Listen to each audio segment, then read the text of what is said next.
Okay, welcome back everyone to From the Farmyard. This is episode 19. 17, No, 19, 19. 19 now. 19. Uh, Definitely farther along than 17. But yeah, so episode 19, we're going to be talking about garden, or well, container gardening versus, um, And yeah, my mind's gone. container gardening and garden beds. The pros and Yeah, cons when it comes to that style of gardening. And yeah, just giving y'all some details on how to like build your own garden bed, stuff like that. So let's get into it. yes. So first we're gonna talk about raised beds. Um Raised beds are they're raised beds. You kind of get the picture. There's like pros and cons that comes with raised beds, but we have a couple raised beds, but we also do like, you know, just in the ground beds. Like there's difference between the two. You can choose. But raised beds can be made out of any material. Like whether it's scrap pieces of wood or pieces of metal like that are just laying around your yard, rocks, bricks, logs, anything. If you can like repurpose something, turn it into a garden bed, like go for it because it's reusing something that you weren't intending to use for something Yeah. good. There's many possibilities when it comes to building your garden beds though. Get creative with it. Choose a item that works best for you that you may have a lot of. Maybe you have extra of a certain like piece of metal or something, or there's lots of different types of garden beds to make. We have a couple different options. We've used wood, but we also have like some metal that we've used, and we just like hammer it into the ground and stuff, and then put the wood on top. There's like bricks and stuff. Lots of different options when it comes to raised We've beds. used tiles. I did my great grandparents' garden last year, and wood was expensive when we were doing this, and we were like, we don't want to go out, and the area that we want to do it's going to be too much to do wood. And we were thinking, and my great grandfather was like, we have tiles out in the shed. Would those work? And I was like, I can try. I had never seen it done before. And we buried, standard tile, I'm assuming, but we buried it like this far in the ground so it wouldn't come out. It was time intensive, yeah, but it was so worth it to do it. And then also to see their joy, or the joy on their faces as they were pulling 5-gallon buckets of green beans and tomatoes and corn and it was amazing. But tiles can work. I have old wood that we had from when we were going to raise our garage up. We just used that. We were like, the project's not going to be done right now or anytime in the foreseeable future. So we were like, we'll just use those.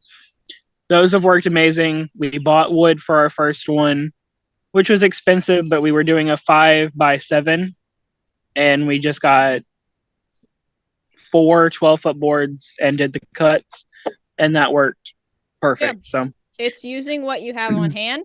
Maybe you were gonna use it at one point, but now like you're not using it anymore. Maybe it's just lying around.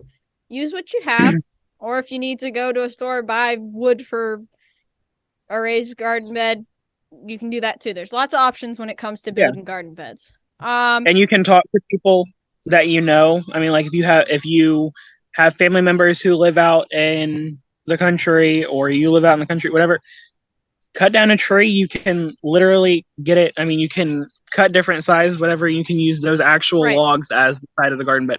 So many different options. And you can use look around first before you go and buy new stuff. That's my theory. Right. Because somebody, even if it's not you, that you don't have it lying around, maybe somebody has something else that they're like, oh, we don't need this anymore. Look around, try to find some things that you can use. Like we said, there's lots of options. Look stuff up. I'm sure they'll give you a variety of, Google has like a bunch of different options. Look stuff up for raised garden beds. They have Facebook groups too. I'm in one for my area, and it's just like buying and selling, or I think there's a trading room in there too, or just I've seen people post stuff, people want it, or people have said, I'm in the need of whatever, and they're like, we're here to help you. We have Right. this and this and that. There's so many different ways. Just reach out to somebody and or any way, and I'm sure you can figure something out. Yep. Now, there's a couple of things to keep in mind when you have raised garden beds. If you build your garden beds like really, really high, that's like deeper. So you're using more soil. So maybe you did go and use scrap wood and that didn't cost you a cent, but you're still paying how much money for soil? I mean, depending upon where you get your soil from. We talked about this in a past episode about where to get soil and stuff.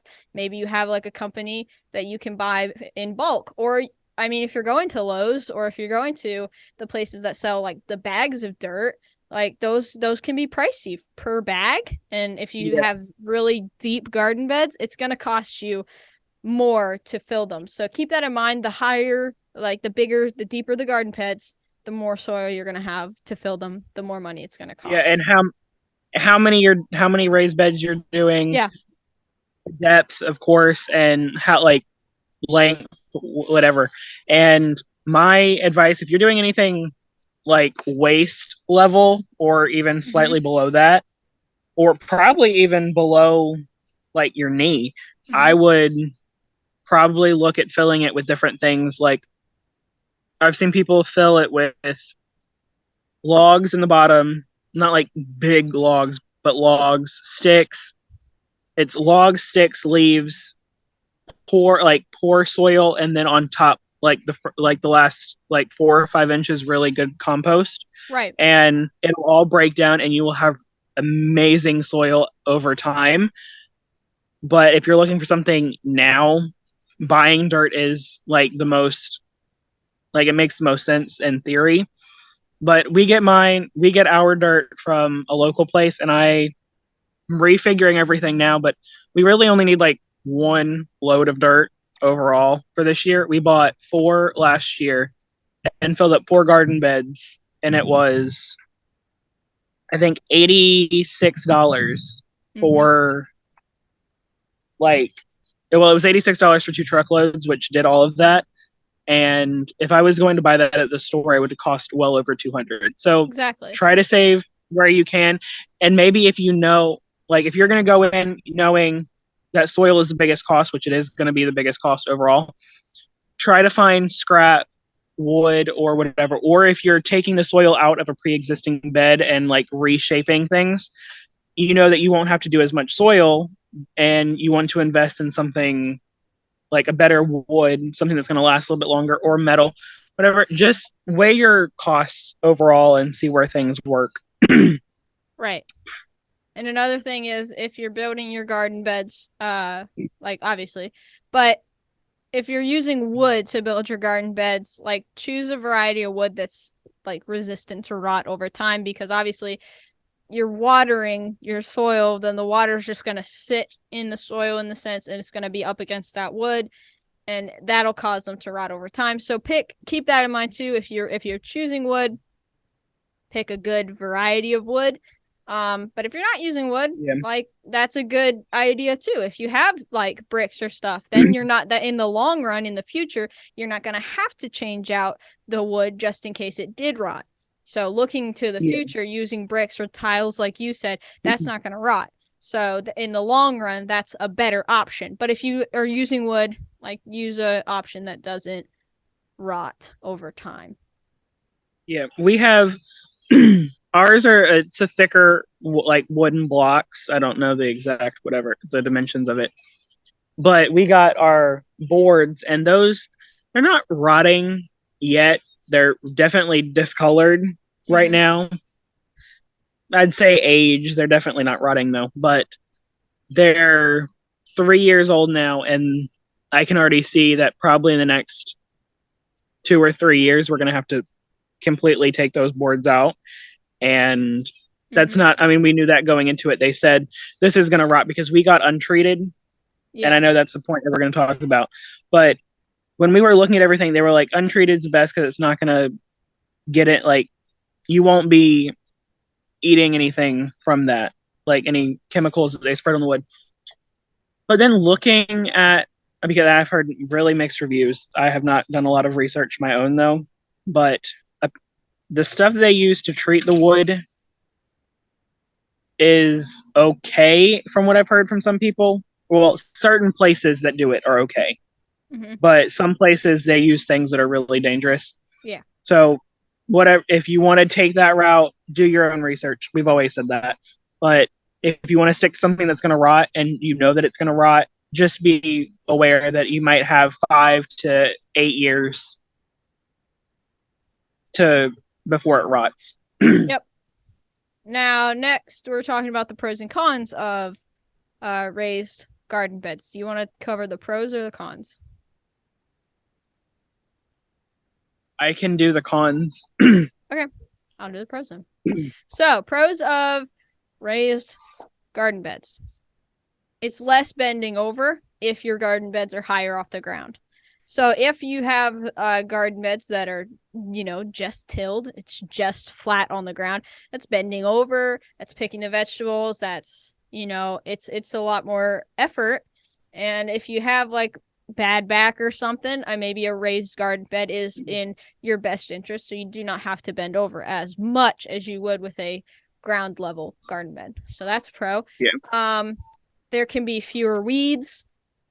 Raised garden beds help your garden look neater. It makes it look like more organized. I mean, I'm one who doesn't care. Organized, like chaos is good too. I don't really mind. It's a garden. It's a place where it's like just full of life. So, but if you want a neat garden organized, garden beds are a cool way to do that, to make things look a lot neater. And maybe you live in an area that has just really, really poor soil. Maybe you have a lot of clay and it's just not good soil to grow in. So garden beds may be a good option for you because you're just putting, instead of tilling the soil and just like growing flat, you're putting the beds on top of that coarse, crappy soil, whatever you have that's bad with your soil.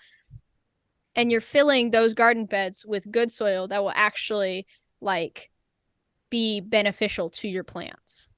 So that's another pro that could help you out if you live in an area with bad soil. And with like different soils, like different crops may need certain varieties of soil. So you could have different beds that, one bed can be good with a certain type of soil, and that's good for a variety of vegetable or flower or whatever it is. Like you could have different beds with different types of soil for different varieties of crops. Like if you're doing blueberry bushes, then you want something that's more acidic, or if you want something that I don't know exactly what, but more alkaline soil for whatever it takes for that. So it's just, you can mess around with a lot of different things. You can add things more easy. You can add things easier and know that it's actually going to benefit your plant instead of not even get to your plant when you're in a garden bed, of course. So garden beds, filling it with the good soil for different varieties of plants that may need certain types of soil. It's a good idea. And then it's better drainage than ground level. So you want to cover the cons?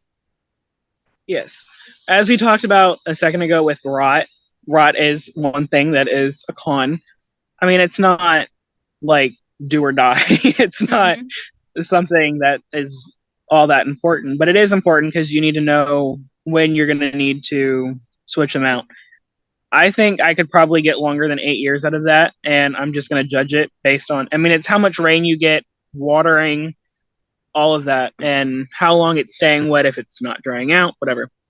But the other thing is you are going to have to water more frequently with a garden bed, kind of, maybe not as much as some other things, but garden beds they require more water than in the ground. They definitely don't require as much as like a container gardening, where if you're growing in a container, like a 5-gallon bucket or a kiddie pool like I grow in, you're going to need to water that more frequently because they're heating up more. They're getting more direct sun. So, and some other things are, some things require certain depth, and some like if you're not building it for depth and you're just doing it for like shallow root vegetables or shallow rooted vegetables, you're not gonna get as much, or you'll only be limited to those certain things. But if you grow Right. something, all of mine are over 10 inches, I think 10 or 12 inches, because that's like minimum for, or that's like maximum that anything is going to go is Right. 10 to 12 inches in the ground. Past that, it's not important. You don't need something that's 4 feet tall. Right. For You're not. most plants, it's like Yeah. 10 to 12 inches of soil. So that goes back to like how deep is your garden bed. You don't need that much soil. So like you said, filling it with logs and stuff is a good way to like just build up the bottom, and also it's a good composting material over time, obviously. But continue. Sorry. Yeah. And that's, I don't really look at the cons when I'm doing all of this. It's more, I prefer the gardening in a raised bed because I do have really bad soil. Mm-hmm. But when you're growing in like a garden bed or whatever, you can use the same soil over and over, which most people will say don't do that, whatever. You don't need to tear out all the soil every year and go buy more.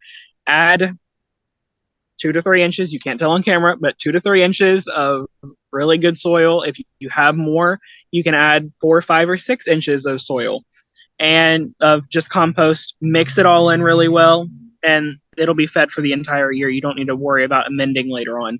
I do, because I have tomatoes and corn, both of which are like really heavy feeders. Mm-hmm. So I'll put more of my fresh compost in there and then take dirt from those beds and put it into other things that don't need as high of a nitrogen content, whatever. Like potatoes, they don't need nitrogen because nitrogen is going to grow leaves, not roots. So I will take the old soil that I've used from 2 or 3 years ago, cycle that out, and put it in potato buckets, and then move it around. And then I'll just keep moving things back and forth. In my mind, it helps. But if you're looking at things like that,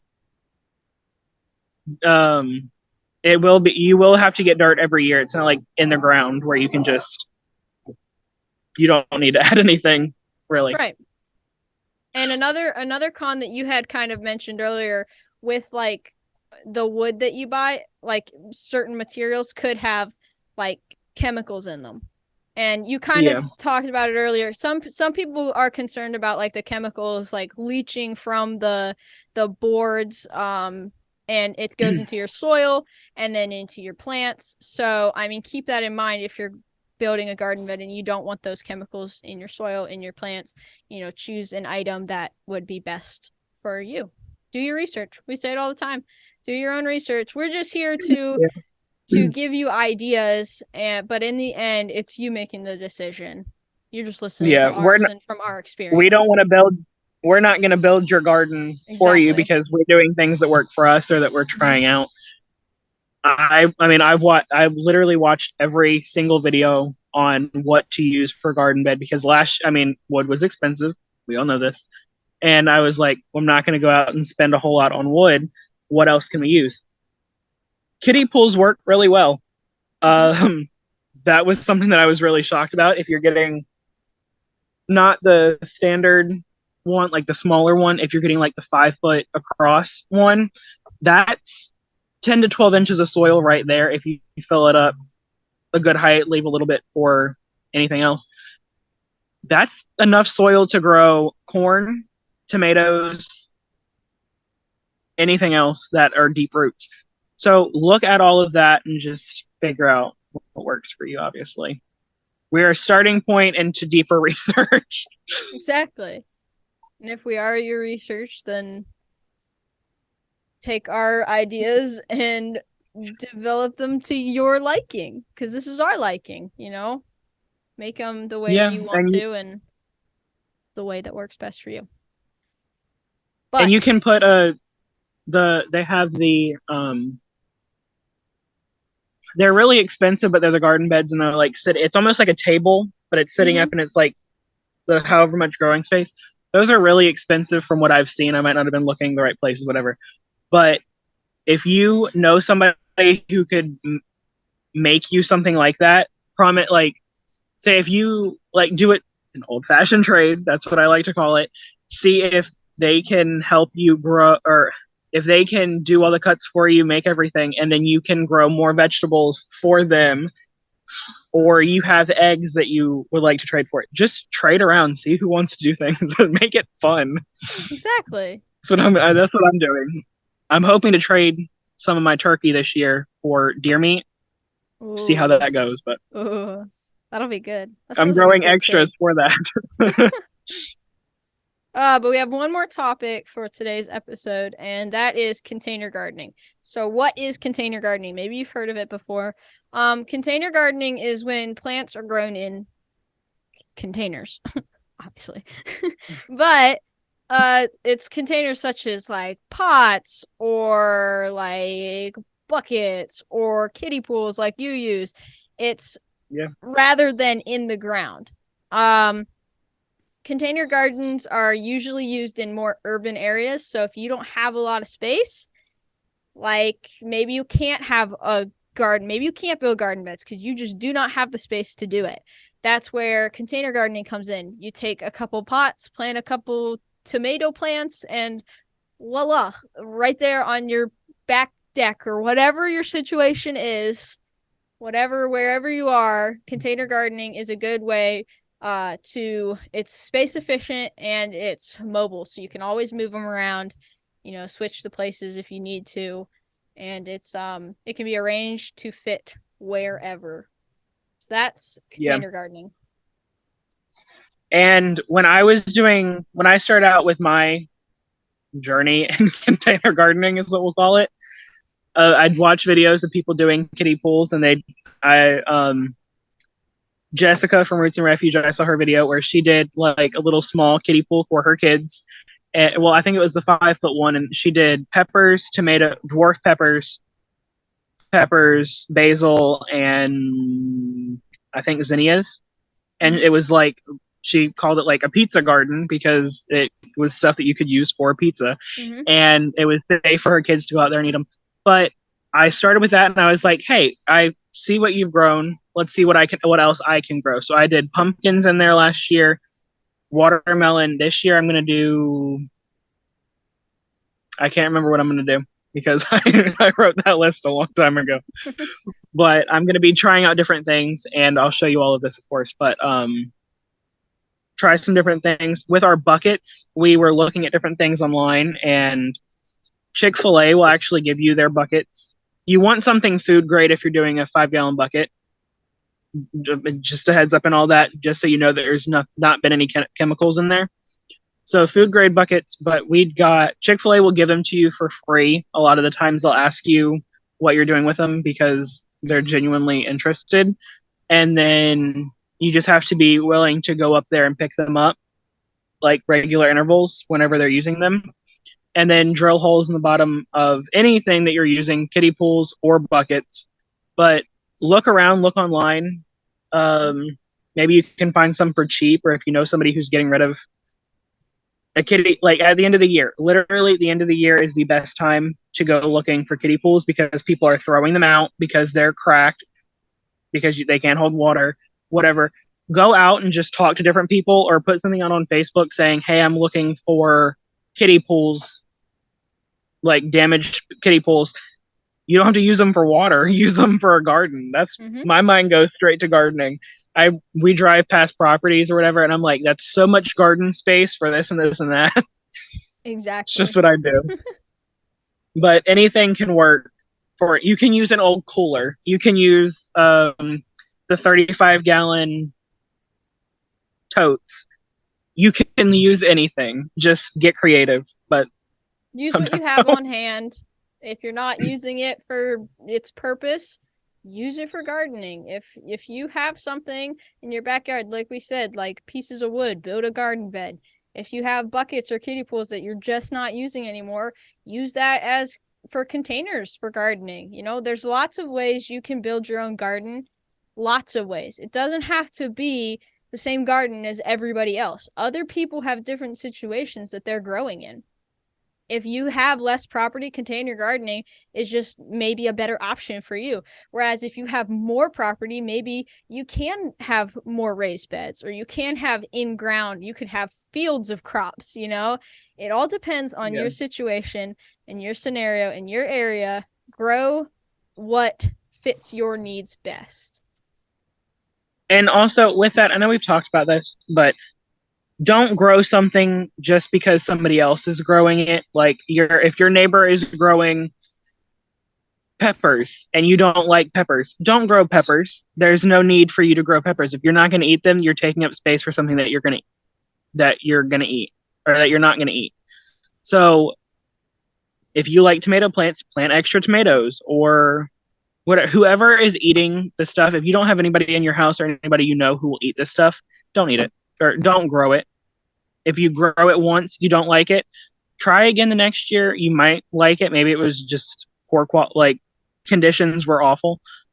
Try growing it again. I would say try everything at least twice before you just completely give up on it. And sometimes it'll change just growing on conditions, read up on it, whatever. But don't grow something just because somebody else is growing it. Like if you want to try it out, go for it.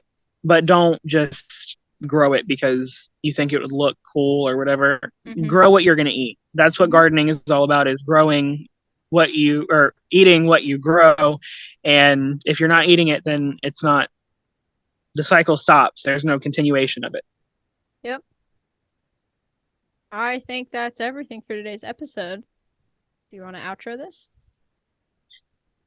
Yeah. Thank you all for watching, and we will see you guys in the next one. See y'all in the next episode. Bye.